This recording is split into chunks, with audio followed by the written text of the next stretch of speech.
Los que están cantando también, sí. Gracias. Yo el viernes decía algo y realmente no me percataba por qué Dios me hablaba durante la semana o me recordaba mi llamamiento. ¿Recuerdan lo que estaban aquí el viernes que yo les dije eso? Que durante toda la semana Dios me había estado recordando cuando Él me llamó al ministerio. Y la palabra que me dio en Jeremías, que yo estaba diciéndolo el viernes al compartir con ustedes. Y ahora entiendo porque, bueno, hace 22 años estamos, Swan y yo, pastoreando en Miami, pero hace 30 años, en una fecha alrededor de este tiempo de otoño, en el año 1994, el Señor me llamó al ministerio. Comenzó a decirme, te quiero para servir. Y Él me estaba recordando en esta semana, yo no me había dado cuenta de que hoy es el domingo que se celebra el Día del Pastor. Así que Dios me estaba diciendo, el llamado está en pie todavía. Hay que seguir dándole y seguir sirviendo como Dios nos llamó. Y la palabra que Dios me recordaba era, te llamé a arrancar y a destruir, para plantar y edificar. Así que si, iglesia, tú me dejas durante el año que viene y los próximos tiempos, la próxima década, los próximos 20 años, si Dios me da 30 años más de vida, 40 años más de vida, arrancarte, extirparte todo lo que el diablo puso dentro de ti. Derribar todo lo que el mundo puso dentro de ti para, con la ayuda del Espíritu Santo, edificar todo lo que Dios quiere que sea edificado y plantado en tu corazón. ¿Alguien puede decir amén al Señor? Pero, ¿están cómodos? Sí. Los voy a incomodar un momentito. ¿Quieren ponerse de pie para leer juntos la Biblia? Y quiero que abras tu Biblia,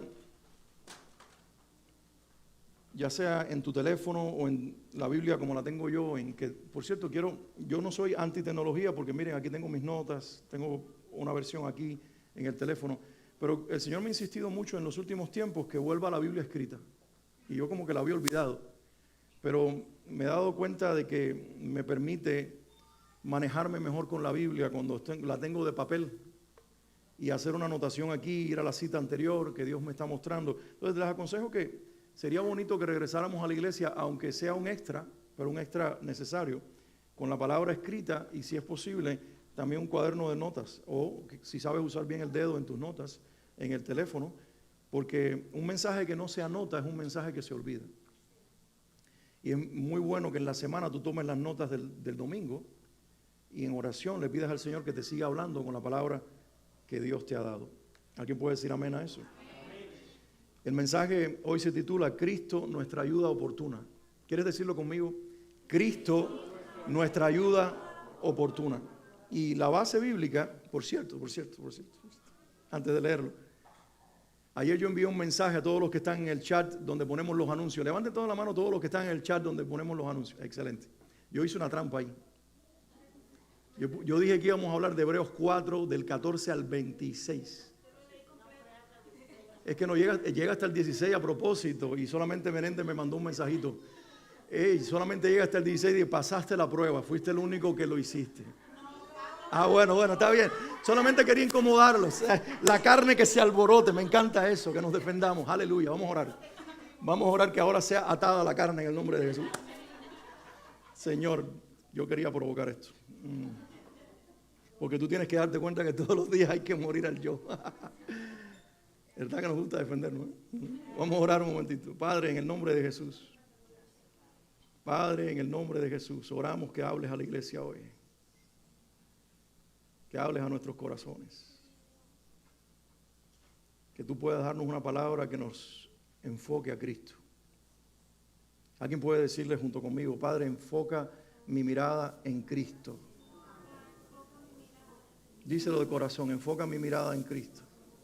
Yo quiero ver a aquel que es mi ayuda oportuna, el que siempre está por mí y para mí,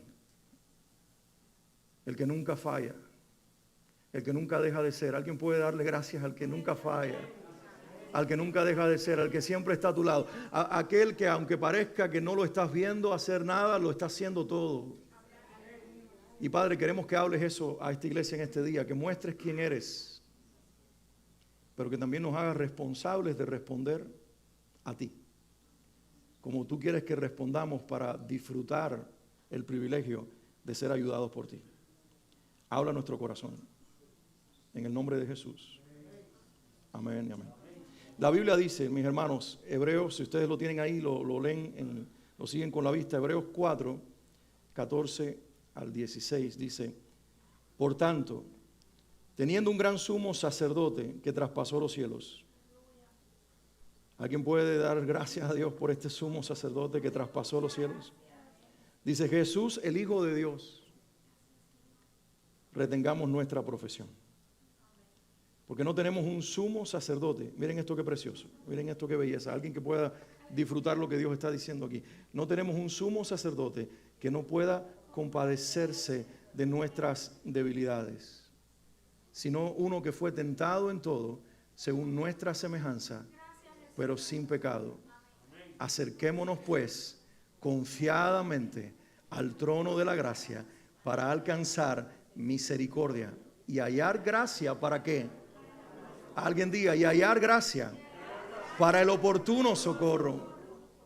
Dilo una vez más, y hallar gracia para el oportuno socorro. ¿Cuántos necesitan ser socorridos, auxiliados por el Señor en este día, en esta semana? ¿Cuántos tienen una necesidad familiar, de salvar a un familiar, de sanar a un ser querido, de que algo en tu vida sea hecho? Puedes decir hoy conmigo, vamos a hallar la gracia para el oportuno socorro en el trono de la gracia. ¿Alguien puede decir amén a eso?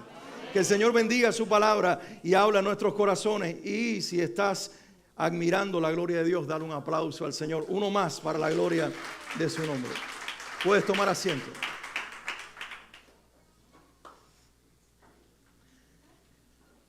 La plataforma Netflix acaba de subir y estábamos viendo con mis hijos y Swanley. Es una serie sobre la vida de 5 estrellas de la NBA. Dentro de ellos está la vida presente, moderna, de la estrella de los Lakers, LeBron James.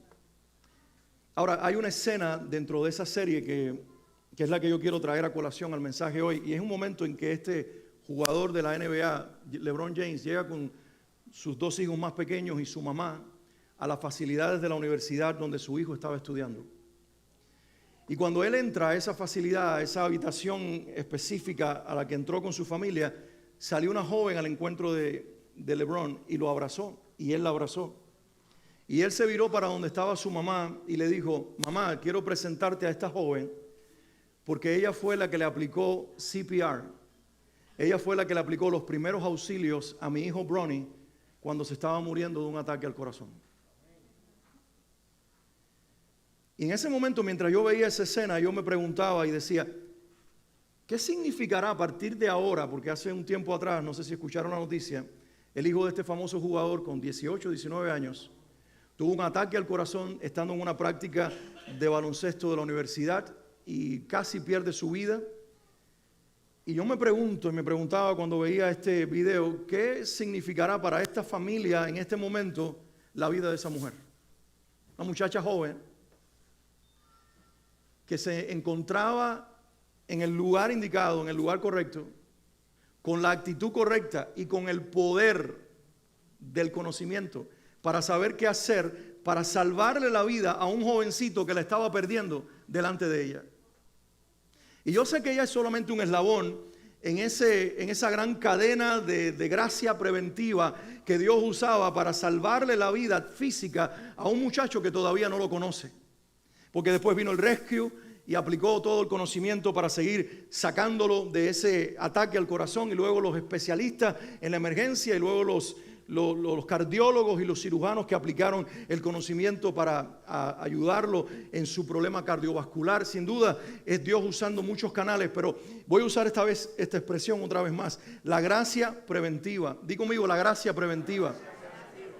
¿Qué significa la gracia preventiva? Significa esa extensión de la gracia, y que cada uno de nosotros sabemos lo que significa la gracia, ¿verdad? Gracia es lo que Dios nos da que nosotros no nos merecemos. Alguien diga conmigo, gracia.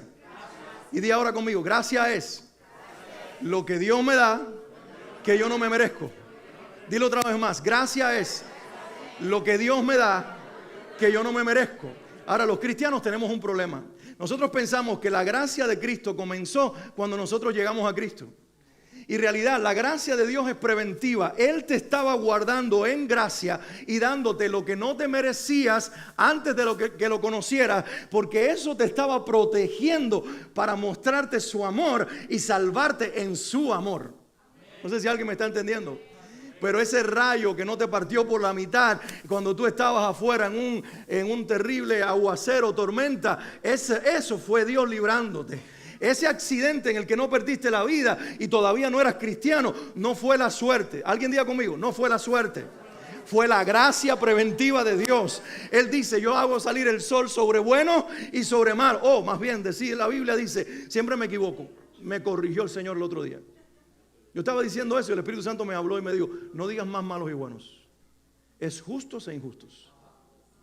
Y voy a reconocer mi error públicamente aquí. Porque esto es lo que, y gracias a Leiby, ahora mismo estaba haciendo, recordándome lo que el Espíritu Santo estaba diciendo. Casi ella, pobrecita, estaba diciendo, pastor, te equivocaste. No, está bien, sí, porque todos cometemos errores. Todos cometemos errores. Y esto es lo que yo quiero enfatizar, no hay buenos y malos en el mundo. Dice la Biblia, todos somos malos. Todos estamos destituidos de la gloria de Dios. Lo único que hay es justos, que hemos sido justificados por la gracia de Jesucristo, e injustos a los cuales Él se está revelando en su gracia preventiva para traerlos a la justicia que no nos pertenece, que es regalada o imputada por medio de Jesucristo para la gloria del Padre. ¿Cuántos dicen, Padre, gracias por traerme a la justicia de tu Hijo Jesucristo? En el año 2005, ¿cuántos se acuerdan del huracán Katrina? Yo estaba recordando, Katrina, en estos días que se hablaba de este monstruo que venía para la Florida. Y yo estaba recordando cuando Katrina precisamente entró y atravesó prácticamente la Florida, por lo menos el área donde nosotros estamos, que nos golpeó no tan fuerte como el siguiente que vino después, que era Wilma. Pero Katrina pasó y dejó algo en Miami, pero siguió por el Golfo y entró a New Orleans. ¿Recuerdan? Y cuando entró en New Orleans destruyó, porque sobre todo recuerdan esa represa que se desbordó. Bueno, ¿por qué traigo a colación Katrina? Nosotros estuvimos, yo en ese tiempo pastoreaba en la iglesia de Coral Park y el Señor puso en mi corazón, no teníamos recursos, la iglesia madre manejaba las finanzas de la iglesia, éramos una iglesia, hijas que no tenían ni un peso. Quienes todavía sobreviven de esa época conmigo saben que de lo que estoy hablando, pero Dios me puso en el corazón hacer una locura y decirle a la iglesia, miren, vamos a tener un tráiler de 53 pies que yo no tenía. Lo vamos a tener allá afuera y vamos a llenarlo de donaciones que nosotros vamos a traer porque las vamos a llevar a New Orleans. Yo no tenía conexiones en New Orleans a donde llevar la donación. Yo no tenía el tráiler y no teníamos las donaciones. Pero ¿sabes qué sucedió? Un hombre que estaba ahí sentado me dice al final, ¿y cómo conseguiste el tráiler? Dice, no lo tengo. Y él me dice, pues ya lo tienes, porque yo tengo una compañía que transporta flores y plantas y yo tengo camiones y yo voy a poner a disposición tuya el tráiler en la propiedad para que se llene y voy a disponer también de un camionero de mi equipo que lleve todas las donaciones a New Orleans. Y este hombre puso eso allí y entonces faltaba ahora la provisión. Y toda la congregación, una congregación de gente trabajadora, algunos están aquí, no muchos, porque realmente Rebe yo creo que es la única sobreviviente, Rebe. Y está Ernesto, y están los Alpi, y está Yexenia. Pero ustedes todavía están aquí, Dios mío, Señor. Que aguante el de ustedes, santos. Fíjate que se me habían olvidado ustedes ya. No, mentira. Ustedes nunca se me van a olvidar. Ustedes han corrido tanto conmigo que eso ha sido impresionante. Y Rebe estaba, en aquel momento Rebe había comenzado el ministerio de manos extendidas. Estaba empezando prácticamente. Mire, se llenó el tráiler. Nos lo llevamos a New Orleans. Yo simplemente hablé por teléfono con un pastor y le dijimos, y me dijo, sí, tráelo para acá. Y cuando llegamos a ese lugar a las 5 de la mañana no había un alma en la propiedad. Y yo dije, Dios mío, 2005, sin señales de celular, porque todo estaba paralizado en esa ciudad.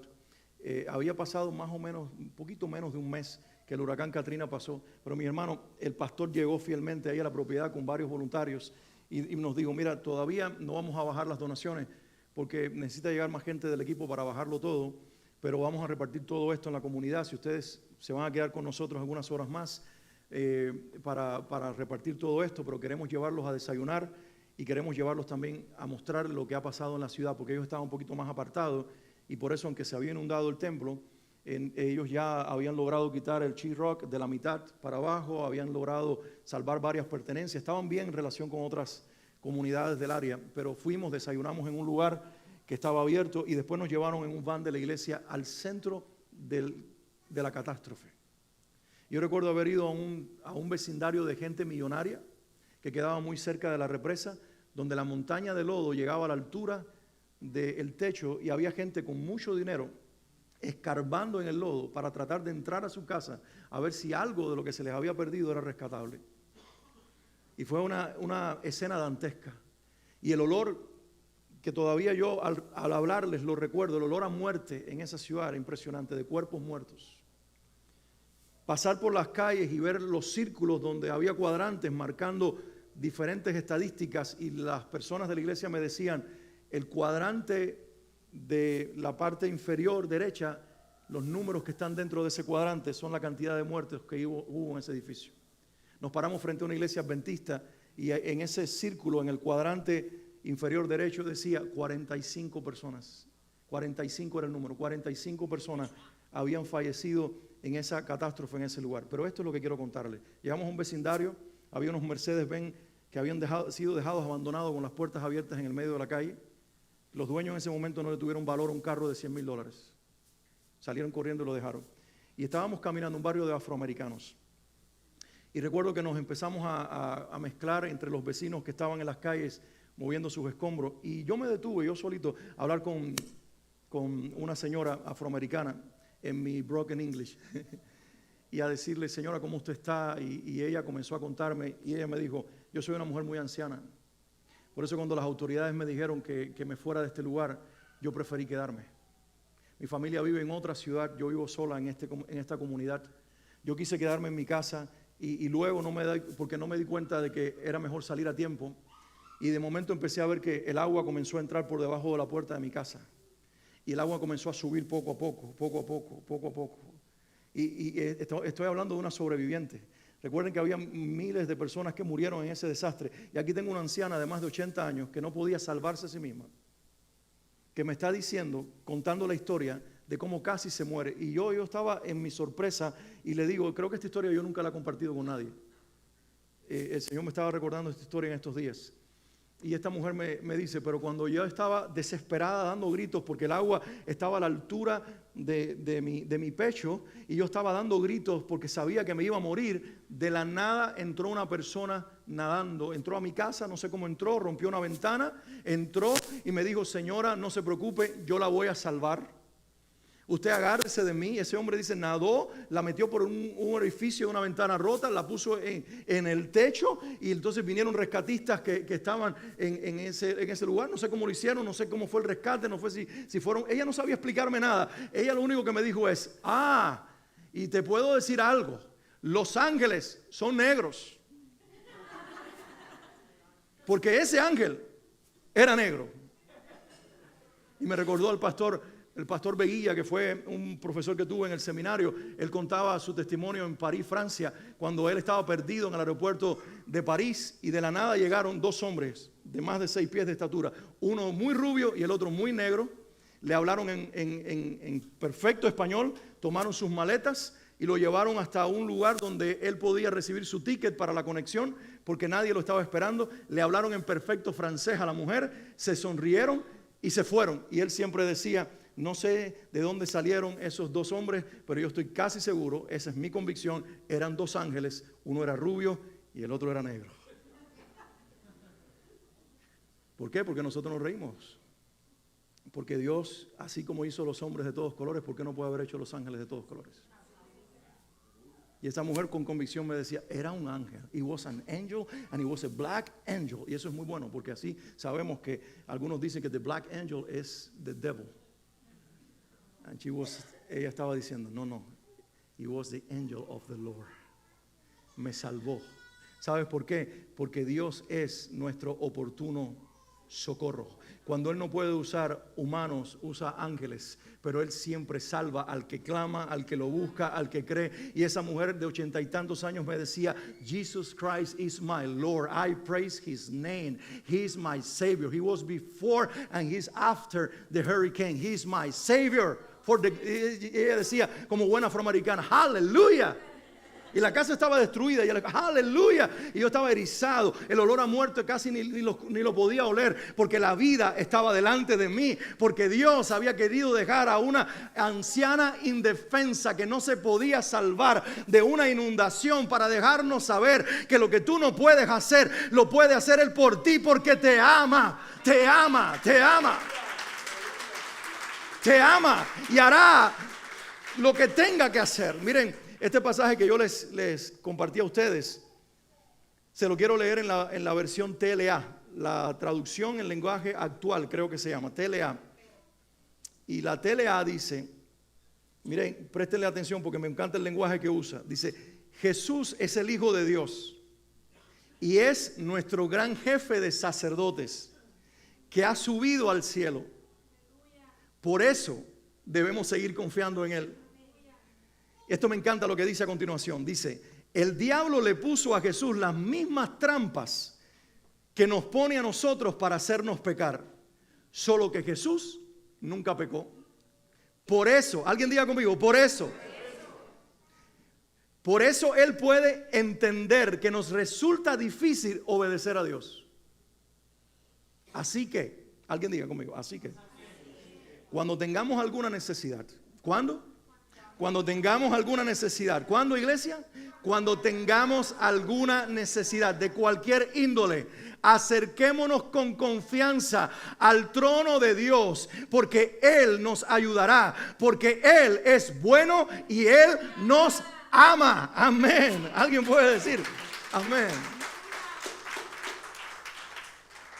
Para eso nos sirven las Biblias electrónicas, para buscar muchas versiones y saborear el pasaje en formas distintas y llenarnos de Dios. Hay tres cosas que extraigo de esta lectura de Hebreos que hoy quiero compartirles a ustedes. La primera es mostrarles rápido en el pasaje las características de nuestro ayudador. Di conmigo, características. ¿Características de quién? Características de nuestro ayudador. El pasaje nos revela, nos describe detrás de estas características cómo es nuestro ayudador, pero luego nos presenta una responsabilidad que nosotros tenemos. Di conmigo, responsabilidad. Cuando yo descubro las características de mi ayudador, tengo la responsabilidad de dar la respuesta correcta. ¿Alguien está conmigo? Cuando yo descubro las características de mi ayudador, que vamos a revelar en unos minutos, nosotros somos responsables de responder de la manera adecuada a ese Dios que se ha revelado tan perfectamente a nosotros. Y lo último que vamos a ver son los privilegios, al menos algunos que se mencionan en este pasaje, los privilegios de la persona que es ayudada, es decir, de ti y de mí. Así que di conmigo otra vez más, características de nuestro ayudador, nuestra responsabilidad como gente, creyentes ayudados, y los privilegios que tenemos de ser ayudados por el Señor. Mis hermanos, se mencionan tres características en este pasaje, al menos son las que yo logro ver. En el versículo 14, la Biblia dice, lo primero que destaca este pasaje es que Jesús es el Hijo de Dios. Y dice, por tanto, teniendo un gran... Yo me salté algo primero, que la parte de sumo sacerdote, y voy a la expresión que dice, Jesús el Hijo de Dios. Alguien diga conmigo, Jesús el Hijo de Dios. La primera característica que yo quiero enfatizar hoy, aunque no está en el orden en el pasaje, es que Jesús es el Hijo de Dios. ¿Y por qué eso es importante? Porque Jesús no es cualquier persona. ¿Ustedes recuerdan los judíos lo que hacían cuando Jesús llamaba a Dios Padre? Porque ¿quién llama a una persona Padre? El Hijo. Y cuando Jesús llamaba, decía Jesús, mi Padre hasta ahora trabaja, y mi Padre esto, y mi Padre esto, y mi Padre aquello. Y los judíos, ¿qué hacían cuando Él lo llamaba Padre? Ellos tomaban piedras. Y dice Juan toma esa imagen de los judíos tomando piedras para apedrear a Jesús, y Juan dice y da esta explicación. Y ellos querían apedrearlo porque al llamarse Hijo de Dios se hacía, escuchen esto, se hacía igual a Dios. Cuando la Biblia dice que Jesús es el Hijo de Dios, por eso es que está escrito en mayúscula. Es capital H. It's not lower H. No es una H minúscula. Esa es la nuestra. Cuando tú te llames Hijo de Dios, escríbelo con una H minúscula, lower H. Pero cuando hables de Dios, el Hijo, Jesucristo, es capital H, es una H mayúscula. Eso quiere decir que como Él es de una sola pieza, Él es único. Digo conmigo, Él es único. Todos los demás somos lo que somos, hijos de Dios, hijas de Dios, por causa del Hijo. ¿Alguien está conmigo? Entonces lo que primero Dios nos quiere decir, Él es nuestro ayudador porque Él es el Hijo de Dios que habitó con el Padre desde la eternidad. Pero ese Hijo de Dios, ¿sabes qué hizo? Él está en el trono con su Padre y el Padre dice, ¿a quién enviaré? ¿Quién irá por nosotros? ¿Y sabes lo que hizo el Hijo? Padre, envíame a mí, yo iré. Y miren de dónde se bajó. Se bajó del trono, vamos a suponer que esto es un trono, que no lo es por cierto, pero vamos a suponer que esto es un trono, la grandeza de Dios, se baja el Dios que habita con el Padre, el Dios Hijo, y se vuelve uno como nosotros, porque la única manera de que nosotros nos podamos llamar hijos de Dios es cuando el Hijo dejó su lugar para venir al nuestro, para tomarnos a nosotros y convertirnos en hijos de su Padre, para llevarnos al suyo. ¿Alguien está aquí conmigo? Dios bajó a tu lugar y al mío, se rebajó a la condición de un ser humano, pero no perdió el título ni el lugar de hijo, no dejó de ser lo que era. Él se rebajó en condición de hombre, pero no dejó de ser el Hijo de Dios, no dejó de ser Dios uno con el Padre. Y cuando entró en nuestra realidad, fue para bajar a nuestra realidad y como nosotros, uno como nosotros, morir por nosotros, cargar nuestro pecado, para que al creer en Él, tú y yo, que estábamos destinados no a quedarnos en esta realidad, a hundirnos en el infierno, en lugar de hundirnos y bajar más y rebajarnos más en nuestra condición, pudiéramos ascender junto con el Hijo y subir a un lugar al cual nosotros no teníamos derecho a subir, para sentarnos en un trono al que no teníamos derecho a sentarnos. Ahí mismo donde está el Hijo sentado, estamos tú y yo sentados a la derecha del Padre, porque Él nos representa, pero Él nos sentó en el lugar de honor donde tú y yo no merecíamos sentarnos, porque Él bajó para que subiéramos. Entonces no podemos hacer de esta expresión el Hijo de Dios algo sencillo. Lo primero que revela el pasaje es que Él es el Hijo de Dios. Si Jesús no se te ha revelado como el Hijo de Dios y es simplemente el líder de una religión, tú no puedes salir de tu condición para subir a la condición de Hijo de Dios. Nadie es hijo hasta que no confiesa al Hijo. Por eso dice la Biblia que a todos los que lo recibieron, ¿a quién? Al Hijo, a los que confiesan su nombre, el nombre de quién, del Hijo Jesús, a esos Dios le ha dado el derecho de ser hechos hijos de Dios.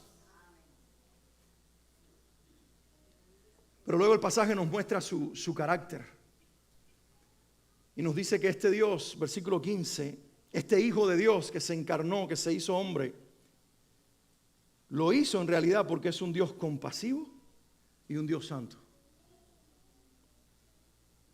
No tenemos un sumo sacerdote que no pueda compadecerse de nuestras debilidades, sino uno que fue tentado en todo según nuestra semejanza, pero sin pecado.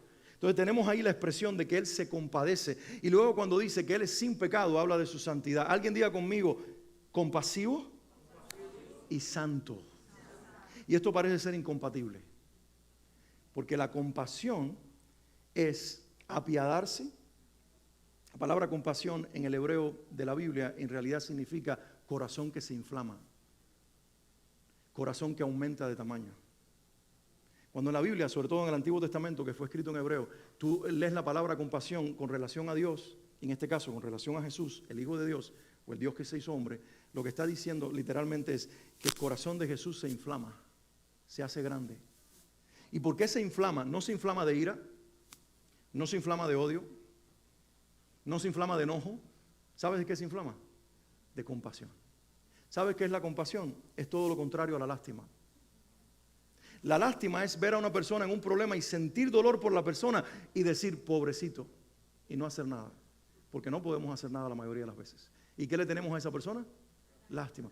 Es que yo le tengo una lástima. Y hablamos de lástima como de compasión. Le tengo una lástima porque imagínate tú, ella tiene su problemita. ¿Ustedes han escuchado gente que habla así? Mira, es que yo le tengo una lástima a él porque él está atravesando unos problemas terribles. Es que yo le tengo una lástima a él porque tú has visto el carro que maneja. Es que, mira, nosotros hablamos así porque somos impotentes. Pero ¿sabes qué dice Dios cuando te ve en tu problema? ¿Sabes? Cuando Dios ve tus problemas de carácter, tus problemas emocionales, tus problemas familiares, tus problemas, se le inflama el corazón. Y en la medida que se le inflama el corazón, cabe más tu capacidad y tu problema dentro del corazón de Dios. Porque Él no solamente siente lo que tú sientes, Él tiene la respuesta para cambiar tu situación. Y si tú eres esa persona que la gente te tiene lástima porque siempre estás metiendo la pata, prepárate, porque Dios te va a interesar la pierna y el cuerpo completo. Porque Él no solamente se compadece, su compasión significa que Él cruza el río y se mete en donde tú te estás ahogando para salvarte la vida. Él es compasivo. Pero di conmigo, Él es santo. Lo que en el pasaje significa, que la palabra santo tiene muchas connotaciones, pero en este pasaje significa sin pecado. Él es santo, es igual a sin pecado. Y eso es porque es importante, y en lugar de separarse de la compasión, se vuelve una unidad, por una razón. Porque ese Dios que se le inflamó el corazón y se metió al río donde tú te estabas ahogando, ¿sabes por qué no se ahoga contigo? Porque es santo. Porque hay un gran predicador que murió, y les voy a contar cómo murió. Su nombre era Dawson Trotman. Él fue el fundador de una organización de discipulado llamada Los Navegantes. Y Dawson Trotman se muere estando caminando por un parque que tenía un lago y viendo a una persona que se está ahogando en el lago. Y Trotman se tira al lago para salvar a esa persona y le salvó la vida a esa persona. Lo llevó hasta la orilla, pero luego él perdió las fuerzas y ya no pudo subir él, y él murió en el intento. Y esa es la imagen perfecta del hombre lleno de compasión. Cuando tú tienes compasión y no lástima, tienes que saber que el riesgo es que vas a morir. Pero tu Salvador se adelantó y Él murió primero para luego tenerte compasión. No sé si tú me entendiste. No sé si tú me entendiste. Nosotros, si vamos a ser compasivos, tenemos el riesgo de morirnos en el intento. Pero Jesús se murió primero para tomar la vida otra vez el día de la resurrección. Para que cuando se mete contigo en las aguas, Él no va a morir ni vas a morir tú. Él dice en su palabra, Isaías 43:1, cuando tú pases por las aguas, tú no te ahogarás. Y cuando pases por el fuego y la llama no arderán en ti. Y este es el secreto detrás de esas palabras. ¿Sabes por qué no te ahogarás? Ni por qué no te quemarás, porque en las aguas profundas y en el fuego caliente me voy a meter yo, y ni eso te quemará, ni a mí me matará. Yo soy la vida y conquisté la muerte. Yo soy santo. La muerte es la herencia de los pecadores y la vida es la herencia del santo.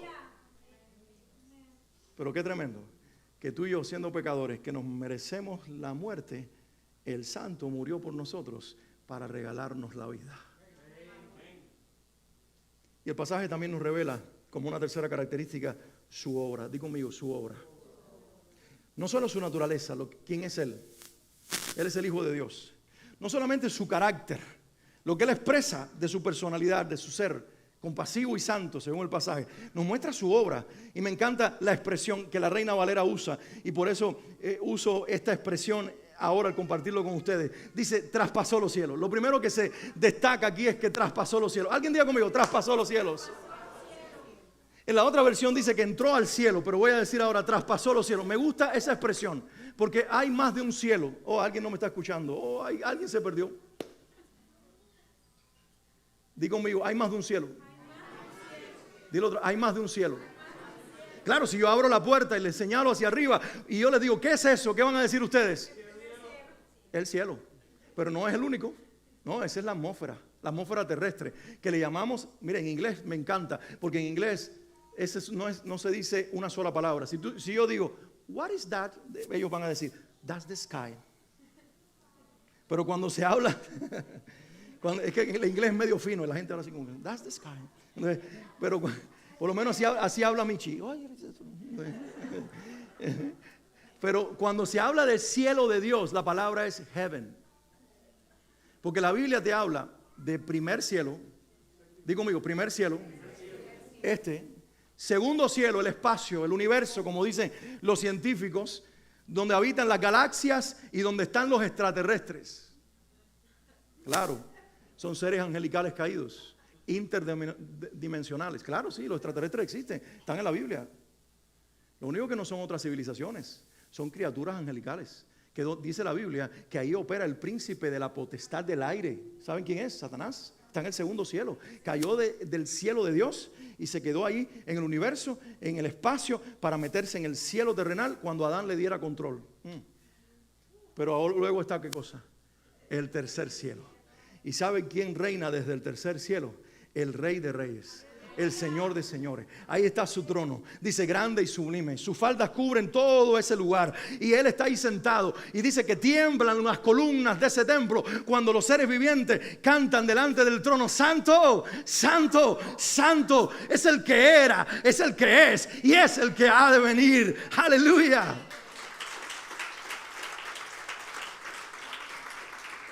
¿Pero sabes qué hizo Jesús?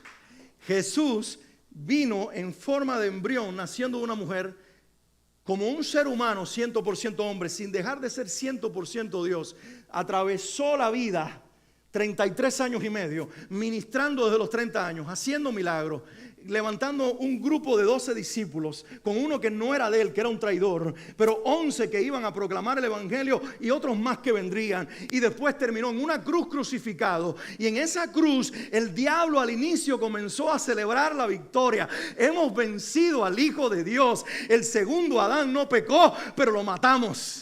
Lo matamos. Y dice la Biblia que cuando más celebración había en el infierno, de momento en la tierra hubo un terremoto. Todo empezó a temblar y los cimientos de la tierra se comenzaron a cuartear, porque se le estaba empezando a caer polvo de la tierra al infierno de Satanás. Y comenzó a decir: ¿qué está pasando? Si matamos al autor de la vida, si derrotamos a Dios matando a su Hijo. Y dice la palabra de Dios, Colosenses 2:15, que ahí en la cruz del Calvario Él clavó el acta de los decretos que había contra nosotros, todo lo que nos acusaba. Y allí en la cruz del Calvario exhibió públicamente derrotado a los principados y a las potestades en el nombre de Jesús.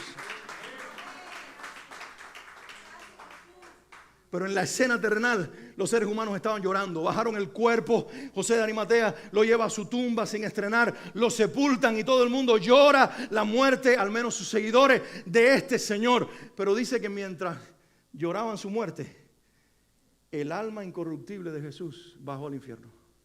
Al Hades, debo decir, al lugar de los muertos. De un lado estaba el seno de Abraham con todos los de la fe. Y del otro lado, todos los que se habían perdido. Dice la Biblia eso, que bajó a las profundidades de la tierra para tomar la cautividad de Sión, para tomar la descendencia de Abraham, pero también para decirle a los que no habían creído en Él: vine para salvarlos a ustedes, pero se negaron a creer en mí.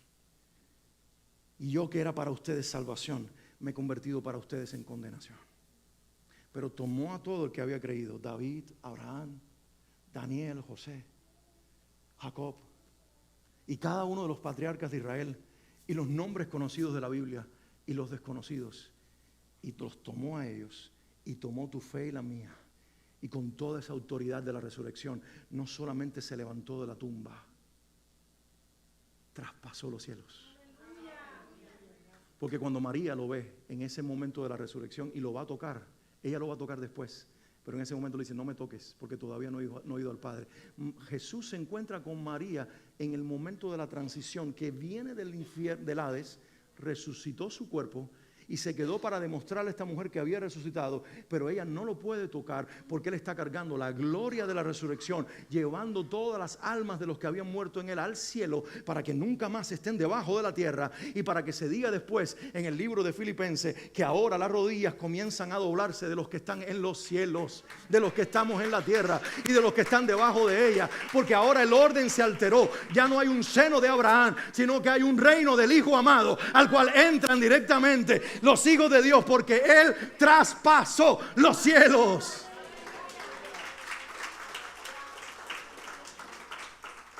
Y por eso dice la Biblia que Él es nuestro gran sumo sacerdote. ¿Yo podré terminar este mensaje hoy? ¿Quién me regala 5 minutos? Es nuestro gran sumo sacerdote. Di conmigo: nuestro gran sumo sacerdote. Su obra no solamente es que traspasó los cielos, sino también que cuando lo hace, entra a la presencia de Dios como el gran sumo sacerdote. Alguien diga conmigo: sacerdote. ¿Qué es un sacerdote? En el pueblo de Israel había dos oficios espirituales que eran ungidos. Cuando se les ponía aceite a 3 oficios, pero voy a hablar de 2 en realidad, porque era el rey, el profeta y el sacerdote. Pero voy a hablar del profeta y el sacerdote. ¿Por qué se les ponía aceite en la cabeza de los tres? Del rey, sacerdote y profeta, porque ellos representaban a Cristo. Una función de Jesús estaba siendo representada en David como rey, pero también en el sacerdote y en el profeta. Estos eran los únicos al recibir el aceite que tenían al Espíritu Santo en el pueblo de Dios. Por eso los profetas podían profetizar, porque tenían al Espíritu Santo. ¿Cuántos tienen al Espíritu Santo aquí? Por eso dice Pablo en 1 Corintios 14, quiero que todos profeticen, porque la profecía viene de la palabra de Dios por medio del Espíritu, y el entendimiento de la revelación te hace decir, como Juni hoy decía, voy a profetizar. ¿Y qué habló? El Salmo 23.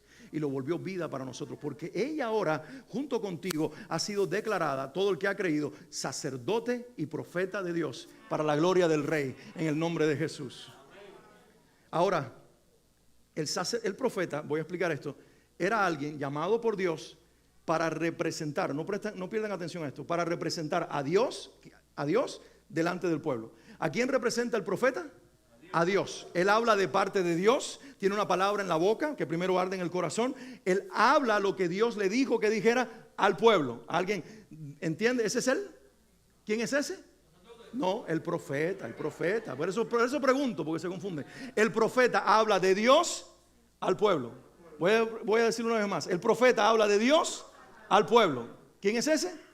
El profeta. ¿Y el sacerdote qué hace? Lo invertido. Lo contrario. El sacerdote representa al pueblo delante de Dios. El sacerdote viene en santidad, por eso no podía haber pecado el sumo sacerdote cuando llegaba Yom Kippur. Tenía que asegurarse de que todos sus pecados habían sido perdonados, porque era un pecador el sacerdote de Israel. Entonces él venía, sus ropas tenían que ser limpias, todo impecable, porque estaba representando al que vendría, al sacerdote, sumo, gran sacerdote, Jesús. Entonces sus ropas impecables de lino fino, sus ropas bien planchadas, sin una arruga, representando la gloria de Dios, su ofrenda perfecta. Y en ese estado él entraba con mucho sigilio, porque es humano, a la presencia de Dios donde estaba el arca del pacto, para ofrecer delante de Dios la ofrenda. Y si era aceptable, por un año iban a ser cubiertos los pecados del pueblo. Porque ¿qué se ofrecía ahí? Ofrenda por medio de un sacerdote, la ofrenda de sacrificio. Pero cuando Juan vio a Jesús que se acercó al Jordán, ¿qué dijo de él? Este es el Cordero de Dios que quita el pecado del mundo. Ya la ofrenda estaba disponible. La ofrenda que ofrece el sacerdote, el sacrificio, lo ofreció Jesús. Pero a diferencia del Antiguo Testamento, que hacía falta un cordero de ofrenda y un sacerdote que la ofreciera, Jesús es ambas cosas. Él es el cordero que se sacrificó y Él es el sacerdote que ofrece la ofrenda. Cuando Él entró con toda la herencia de la fe detrás a la presencia del Padre, dice la Biblia que en ese momento ofreció en el tabernáculo del templo perfecta sacrificio de alabanza. Y con eso su sangre hizo perfectos para siempre a los santificados. Sacerdote significa... Alguien me dijo en una ocasión, un pastor amigo me dijo, en el latín, que no es el idioma original de la Biblia, pero que sí es el idioma que se habló por mucho tiempo en el cristianismo, en el latín la palabra sacerdote significa uno que construye puentes, uno que construye caminos. Y dice la Biblia, en Hebreos también, que por el camino nuevo y vivo que abrió Jesús, nosotros ahora tenemos libertad para entrar con gratitud al trono de la gracia, porque el sacerdote construyó un puente entre el vacío de los hombres y Dios que nos separaba, que nos destituía de la gloria de Dios, para que tú puedas entrar. ¿Te das cuenta por qué Él es tu oportuno socorro? Porque hizo demasiado por ti, como para dejar que tú te pierdas en cualquier circunstancia de la vida. Si Él no te muestra su socorro, Él conoce de lo que estamos hechos. Nos vamos a llenar nosotros de ingratitud y de reproche, y nos vamos a perder en incredulidad. Pero Dios, que pagó tanto por ti, se muestra en oportuno socorro para que tú puedas ver la gloria del amor de tu Salvador y tú sigas despertando en alabanza, para que así te encuentres un día, cuando menos te lo imagines, delante del trono y ya todo haya sido terminado y ya todo haya sido perfeccionado, porque el sacerdote no solamente ofreció la ofrenda, sino que preparó el camino para que transites sobre él, y mientras vas de camino a la presencia con libertad de tu Padre, él va mostrándose en las pruebas del camino para que tú sepas que no estás solo, que no estás sola, tienes oportuno socorro. Hay auxilio sobrenatural cuando no llega el rescue de la tierra, cuando no llega el ayudador humano, cuando no llega nadie. Ahí está Dios. Si Él es tu Padre, lo vas a ver y lo vas a disfrutar. Él siempre ayuda, Él siempre lo hace preventivamente con el que no lo conoce. ¿Cuánto más lo hará contigo, que tiene sobre ti la marca de su sangre, el nombre de su Hijo y la eternidad como herencia, porque has creído? Dáselo fuerte a Él el aplauso.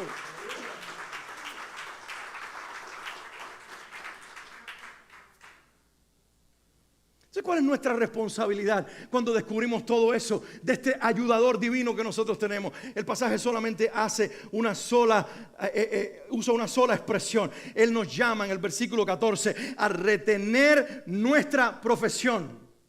Cuando tú descubres a un sacerdote santo, a un Dios justo, a un Dios compasivo, a un Dios poderoso, cuando tú descubres que el Hijo de Dios dejó la gloria y se metió en un simple y endeble cuerpo humano para morir en tu lugar, para en el acto de mayor sacrificio, dolor y quebrantamiento, ahí comprarte el derecho de la eternidad, tú tienes que responder a ese acto de gracia.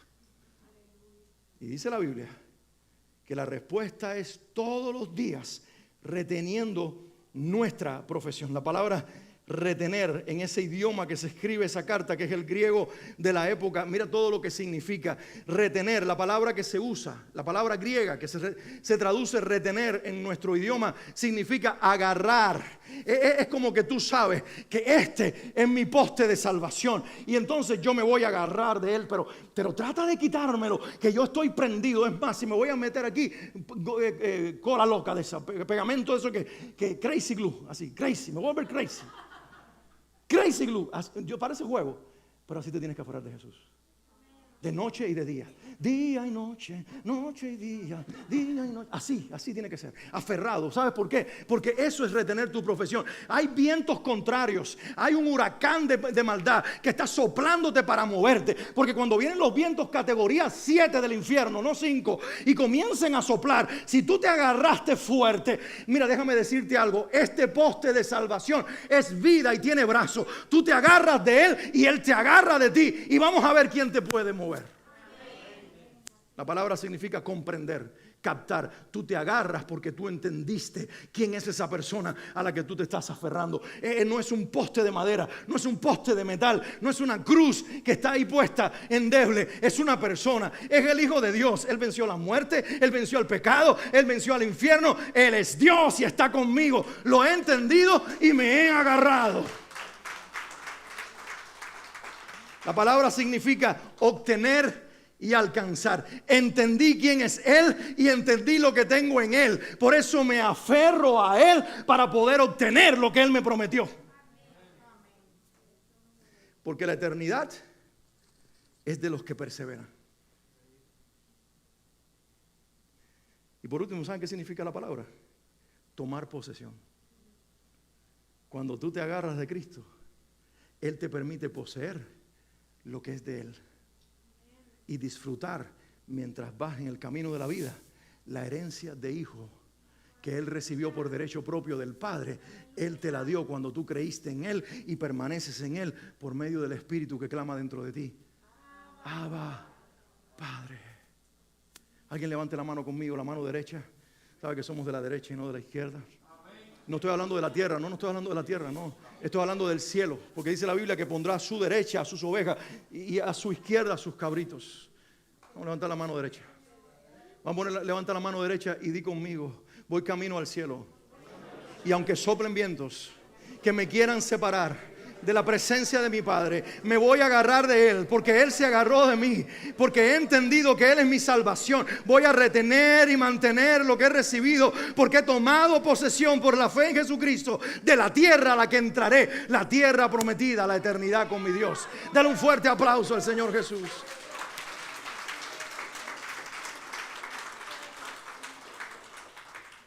Y el pasaje entonces nos presenta los privilegios que tenemos los ayudados por Dios, los que hemos creído en su nombre. Versículo 16, lo leo un momentito. Creo que hacía 20 años que yo no me ponía una corbata.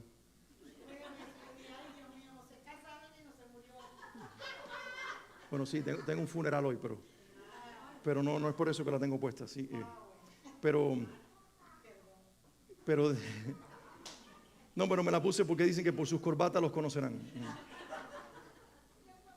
Ok, versículo 16.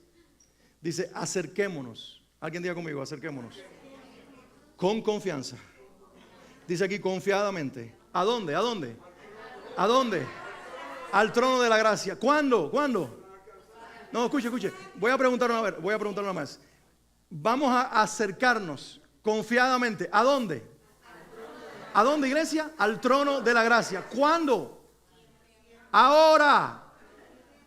La presencia de Dios no está abierta para ti mañana, no está abierta para ti la eternidad, por la eternidad que viene. La presencia de Dios se abrió para ti en el momento que confesaste a Cristo. Ahora entra, acércate. No, hay gente que dice, yo lo miro a la distancia, como Moisés mirando la tierra prometida, pero resulta que mientras vamos camino a verla, ya estamos viviendo en ella. No sé si alguien lo entendió. Mientras voy camino a ver con mis ojos naturales lo que Dios hizo y preparó, que ojo no ha visto, ni oído ha oído, ni ha subido en corazón de hombre. Sin embargo, en el Espíritu ya yo estoy viviendo en la tierra prometida de Dios. Por lo tanto, entro con confianza al trono. ¿Y cómo se llama el trono? ¿Qué dicen los seres vivientes que están delante del trono? Yo esperaría que el trono se llamara el trono de la santidad. Pero porque es el trono de la santidad, que significa completo y perfecto, lleno en sí mismo, es el trono de la gracia. Porque solo el que está completo en sí mismo puede darte de lo que abunda en él. Gracia es darte lo que tú no te mereces. Pero por mucho que yo quiera, mi gracia es limitada. La de Dios es ilimitada. Porque surge de lo que declaran los seres vivientes. Santo, santo, perfecto, completo, lleno en ti mismo. Nada te falta. Y cada vez que ellos declaran santo, cada implicación de la palabra va ahí detrás de esa declaración. Santo, completo, santo, perfecto, santo, lleno en ti mismo. Santo, nada te falta. Santo, eres amor verdadero. Santo, eres misericordia. Santo, eres justicia. Santo, santo, santo. No es 3 veces santo, es infinitamente santo. Es ininterrumpidamente santo. Y cuando dicen santo, santo, santo, están declarando, ese trono está tan lleno de la persona que lo habita, que lo llena, que lo sienta, que se sienta en él, que de ahí brota lo que puede ser ofrecido para los que no lo merecen. Gracia. Y el trono se termina llamando por lo que Dios comparte, a pesar de que Él es santo. Di conmigo, el trono de la gracia. Yo puedo entrar confiadamente al trono de la gracia porque yo soy de los que no merezco nada, pero Dios quiere dármelo todo, porque yo creí que Jesucristo me ama lo suficiente como para morir por mí y abrir un camino nuevo y vivo, para que yo, el que no merece nada, ahora ya no entre como un mendigo, ni como un esclavo, ni como un huérfano, sino que entro como un hijo para recibir lo que mi hermano mayor le dijo a mi padre, que era parte de mi herencia. Acércate todos los días al trono de la gracia. Te puedo decir esto y ya voy a terminar. Te voy a decir esto. Hay algunos de ustedes que dicen, yo no le voy a pedir esto a Dios porque Dios tiene tantas cosas. ¿Viste la película de estas de Hollywood que ponen a Dios muy atareado con tantas peticiones? Y tú dices, Dios tiene tantos problemas con la guerra en Ucrania, con la guerra en Israel, con las matanzas en el mundo, con la hambruna, con tantas las crisis políticas. Yo pedirle a Dios que me ayude con mi trabajo. Yo pedirle a Dios que me ayude con mi finanza. Yo pedirle a Dios que me ayude con mis hijos. No, yo no lo voy a hacer, no. Yo voy a estar tranquilo allí. Si Dios quiere que lo haga. ¿Sabes cuál es la ecuación que Dios creó? Él puede hacerlo todo. ¿Alguien puede creer eso conmigo? Él puede hacerlo sin que tú se lo pidas. Es más, la Biblia dice, todavía no está la petición en tu boca y ya Dios la conoce. Entonces, ¿por qué quieres que la pida, Señor? Porque a Él le encanta escuchar la voz de sus hijos. aunque sea pidiéndole. A mí me encanta escuchar la voz de mis hijos, aunque me digan, tengo hambre. Hay veces nos lo dicen, y ayer le decíamos a Isa, ahora no, mi hijo, ahora no. Y estamos trabajando aquí, y él se paró detrás de nosotros, tengo hambre. Y yo decía, ay Señor, hasta que la mamá habló en nombre de los dos, ya por favor, déjanos terminar. Y entonces se sumó él al trabajo, y nos ayudó, y nos fuimos a comer. Pero aún a veces cuando en lo terrenal nos molestan las voces de nuestros hijos, el Señor después me hablaba y me decía, tú sabes que cuando tú me dices tengo hambre, que me lo has dicho bastante en esta semana, a mí nunca me ha molestado. Me lo decía por la noche cuando yo me fui a dormir. Trata la próxima vez, si te quieres parecer a mí, que cuando tu hijo te diga tengo hambre, tú le des una miradita tierna y le digas, sí mi amor, ya vamos a comer. Porque así es mi papá conmigo, así es Dios conmigo, así es Dios contigo. Te defendió Dios, papi. Te defendió Dios. Podemos entrar con confianza al trono de la gracia. ¿Por qué? Porque Él tiene gracia en sus brazos, esperando a depositar más gracia. Porque Él te dio la gracia de la salvación, pero Él tiene más gracia, porque dice que es gracia sobre gracia. Y lo otro que dice el pasaje, ya voy a terminar con esto, es porque ahí alcanzamos misericordia y precisamente alcanzamos gracia. ¿Qué es la misericordia? Es que Dios decida en ese momento, no te voy a dar lo que te mereces. Es una sentencia de bendición. Mereces ser castigado, mereces morir, mereces perderlo todo, mereces perder la economía, perder la familia, perder el trabajo, perder la salud, perder la vida y perder la eternidad. Pero no voy a hacer eso contigo. ¿Y sabes por qué? No porque te lo merezcas, sino porque yo soy el Dios que soy grande en misericordia. Grande en misericordia. Y entonces ya cuando tú estás quebrantado y le dices, Señor, gracias porque no me das el castigo que me mereces, escucha la voz de Dios que dice, pero ¿sabes qué? Sí quiero darte algo. Quiero darte lo que tú no te mereces. Quiero darte a mi hijo una vez más. Quiero darte su perdón, la gracia que Él compró por ti y para ti. Quiero darte todo lo que es de Él y que Él quiere compartir contigo, porque tú no te lo mereces. Pero Él me convenció en la cruz que todo el que creyera en su nombre iba a tener la herencia que yo un día separé para Él. Y es lo que Dios te dice en este día. ¿Por qué tus pecados en la semana no te traen a Dios para recibir misericordia y te alejan de Dios? ¿Sabes que a Dios lo que más le entristece de ti no es que peques? Él ya lo sabía, por eso murió Jesús. Lo que más le entristece de ti es que huyas cuando peques. Él quiere que vengas manchado, que vengas sucio. Porque Él tiene para ti en su trono misericordia. Y porque Él tiene para ti gracia. Te quiere librar de lo que tú te mereces. Y te quiere dar lo que tú no te mereces. Porque todo se encierra en una sola persona que lo compró por ti. Y lo compró para ti. Jesucristo.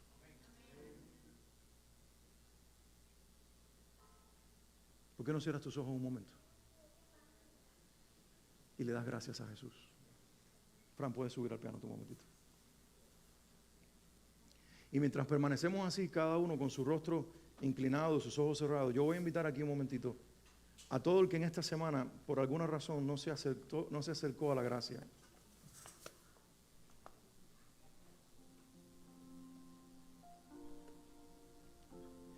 Porque pensaste que no había lugar para ti, porque pensaste que no querías ofender a Dios. Porque pensaste que ya Dios se cansó de hacer tanto por ti y por hacer lo mismo. Pero también quiero invitar a todos los que quieren abrir la semana, este primer día de la semana, que es hoy domingo, como va a ser el resto de la semana, y es buscando el oportuno socorro y la ayuda de Dios en su misericordia y en su gracia. ¿Sabes por qué Milton no azotó Miami? Por la misericordia de Dios. El Señor no nos dio lo que Miami se merece. Miami es la ciudad más pecaminosa de la Florida. Es el Sin City de la Florida. Y Dios está librando desde el año 2005 hasta la fecha de huracanes terribles. Han venido tormentitas, pero huracanes terribles. ¿Sabes por qué? No diciéndole a Miami, es que tú eres buena y perfecta. Es, Miami, tú te mereces mi juicio, pero mi misericordia está haciendo que no recibas lo que tú mereces. Y mi gracia te está dando la oportunidad de que mi iglesia en Miami reciba lo que no merecía, que es poder de Dios, es gracia de Dios, es favor de Dios, para mostrarlo al resto del pueblo. ¿Dónde están los que pasan aquí al frente y dicen, Señor, voy a empezar la semana como voy a vivir el resto? Delante del trono de la gracia, encontrando y recibiendo misericordia y gracia para el oportuno socorro. Esta semana el auxiliador oportuno, el auxiliador divino va a visitar tu casa. Hay cosas que estabas llorando por ellas que van a ser hechas sorprendentemente, no porque te lo merezcas ni se lo merezca tu familia. Lo va a hacer la gracia de Dios a tu favor. Hay castigos que tú pensabas que te iban a caer, pero porque te arrepentiste y creíste, la misericordia te va a librar de ello. Abran el pasillo, mis hermanos. Déjenlo abierto, muévanse los laditos para que venga todo el que quiere venir a pedir gracia para el oportuno socorro. Sube la música, Fran, en el piano. Gracias, mi hermano. Mientras las melodías están tocando tu corazón, derrama tu vida delante de Dios en gratitud y comienza también a suplicar lo que quieras suplicar, a pedir lo que quieras pedir. Hay pan para los hijos en la mesa. Hay pan para los hijos en la mesa. Hay comida para los hijos en la mesa. Hay provisión para los hijos de Dios en la mesa. Hija de Dios, siéntate a comer ahora. Siéntate a comer, hijo de Dios, del banquete de la gracia.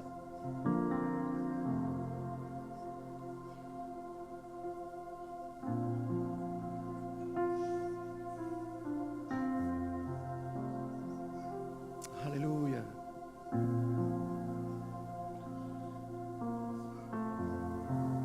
Gracias, Señor Jesús. Hay alguien más que quiera venir al frente aquí y ponerse de rodillas o de pie ante el trono de la gracia, donde hay es misericordia y gracia para el oportuno socorro. Créeme lo que te estoy diciendo. Esto no es para motivarte en esta mañana. Dios te va a sorprender en este día y en esta semana con cosas que tú pensabas que no iban a ser hechas porque no te la merecías. Y Dios te dice, mi misericordia te libra de recibir castigo. Mi gracia te da lo que tú no mereces. La gracia de Cristo se da en salvación en primer lugar, pero luego se da en bendición y favor todos los días de nuestra vida. Y si lo puedes creer, serás sorprendida y sorprendido por tu Padre Celestial.